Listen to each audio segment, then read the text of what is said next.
waving the bird.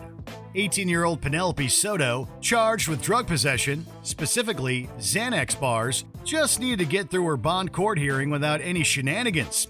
When discussing the value of her jewelry, Soto started laughing, not taking the situation seriously. As she was dismissed, she utters adios, seemingly mocking the Cuban-born judge.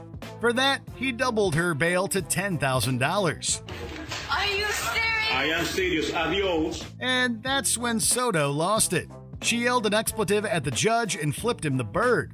Soto was then sentenced to 30 days in jail for contempt.